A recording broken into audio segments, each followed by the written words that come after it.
Everybody asking how we doing, say we good. Don't need no one to tell me how to live just like they would. It ain't their business, but they in it, I don't know why. Revolved around my life after I found another.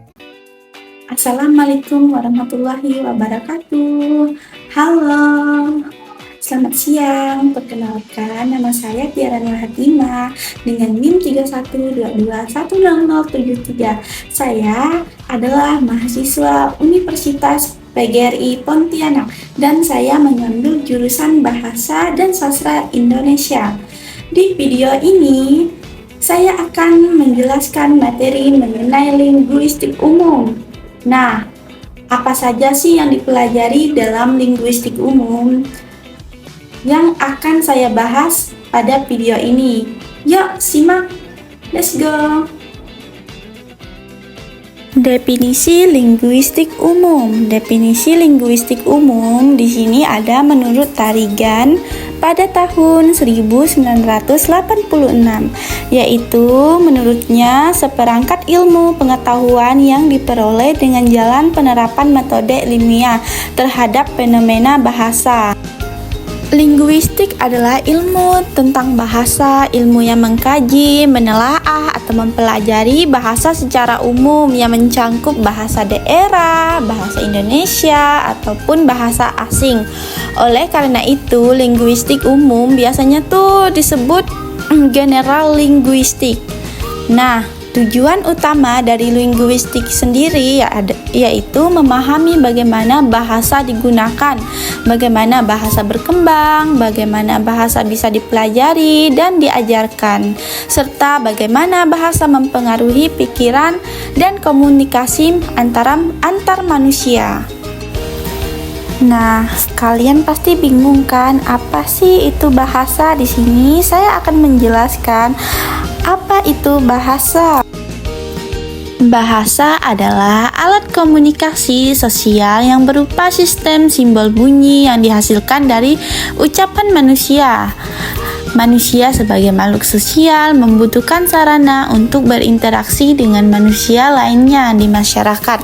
Untuk kepentingan interaksi sosial itu, maka dibutuhkan suatu wahana komunikasi yang disebut dengan bahasa. Nah, itulah pengertian dari bahasa. Di dalam linguistik umum juga mengkaji bidang yang pertama yaitu fonologi, yang kedua morfologi, yang ketiga sintaksis, yang keempat semantik, dan yang terakhir yang kelima pragmatik. Yang pertama tadi kan ada fonologi. Nah, jadi fonologi adalah cabang ilmu bahasa linguistik yang mengkaji bunyi-bunyi bahasa, proses terbentuknya perubahan. Fonologi juga mengkaji bunyi bahasa secara umum dan fungsional. Nah, dalam fonologi juga mempelajari sistem bunyi atau fonem dalam bahasa, termasuk bagaimana bunyi-bunyi tersebut diucapkan, dikenali, dan dipahami oleh penutur bahasa. Nah, selanjutnya ada morfologi. Morfologi adalah cabang ilmu linguistik yang mengidentifikasi satuan-satuan dasar bahasa sebagai satuan gramatikal. Morfologi mempelajari seluk-beluk bentuk kata serta pengaruh perubahan-perubahan bentuk kata terhadap golongan dan arti kata. Kata morfologi berasal dari kata morfologie. Morfologi memiliki fungsi, yaitu fungsi utama dari morfologi adalah membantu kita memahami bagaimana kata-kata dibentuk dari morfem-morfem melalui proses afiksasi, reduplikasi, konversi, komposisi, dan clipping. Morfologi memainkan peran penting dalam menghasilkan berbagai bentuk kata dengan makna yang berbeda. Dalam morfologi juga mengkaji struktur internal kata-kata seperti afiksasi, awalan, dan akhiran, serta cara kata-kata dibentuk dan berubah bentuk. Nah, itulah penjelasan mengenai fonologi dan morfologi. Nah, selanjutnya ada sintaksis. Sintaksis adalah ilmu tata kalimat yang menguraikan hubungan antar unsur bahasa untuk membentuk suatu kalimat. Relevansi sintaksis difokuskan pada unsur-unsur pembentuk kalimat baik dari segi strukturnya, segmental maupun dari segi unsur-unsur pelengkapnya atau suprasegmental. Nah, dalam materi sintaksis juga mempelajari struktur kalimat dan hubungan antara kata-kata dalam kalimat. Sintaksis berurusan dengan tata bahasa dan aturan pembentuk kalimat. Adapun menurut pendapat salah satu ahli yang bernama Ramlan dalam Putra Yasa tahun 2008 halaman 1 mengatakan bahwa sintaksis adalah cabang ilmu bahasa yang membicarakan seluk-beluk wacana, kalimat, klausa, dan prasa. Selanjutnya, semantik. Semantik merupakan bagian dari cabang ilmu bahasa yang mengkaji tentang makna yang mencakup jenis, pembagian, pembentukan, dan perubahan makna tersebut.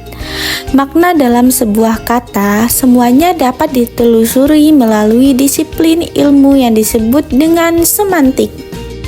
Yang dipelajari dalam bidang semantik yaitu memahami bagaimana makna muncul dalam bahasa dapat memberi informasi pada subdisiplin lain seperti pemerolehan bahasa untuk membantu kita memahami bagaimana penutur memperoleh makna dan sosial linguistik karena pencapaian makna dalam bahasa penting dalam bahasa dan situasi sosial.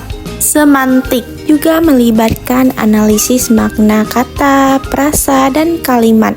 Semantik berusaha untuk memahami bagaimana makna dikonstruksi dan ditafsirkan dalam bahasa. Selanjutnya yang bagian terakhir yaitu pragmatik. Menurut Kaswanto Purwo, pragmatik memiliki ruang lingkup kajian atau bidang telaah tertentu. Ruang lingkup tersebut yaitu deikis, pragpanpan, implikatur, dan tindak tutur. Belajar pragmatik berarti belajar memahami maksud ujaran penutur dan lawan tutur dalam kehidupan sehari-hari, baik yang tersirat maupun tersurat.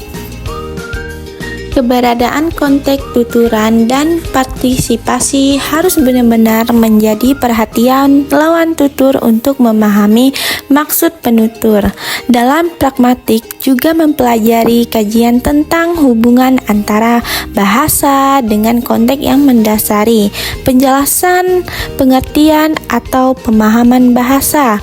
Pandangan tersebut menunjukkan adanya 3 aspek penting dalam kajian pragmatik, yaitu bahasa, konteks, dan pemahaman.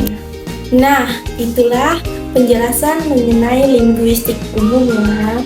Semoga video ini bermanfaat bagi kita semua. Saya sebagai Tiara mengucapkan mohon maaf apabila ada kata-kata yang salah dan kurang berkenan. Wabillahi taufiq wal hidayah. Wassalamualaikum warahmatullahi wabarakatuh. Dah, sampai jumpa. Everybody asking how we doing, say we good. Don't need no one to tell me how to live just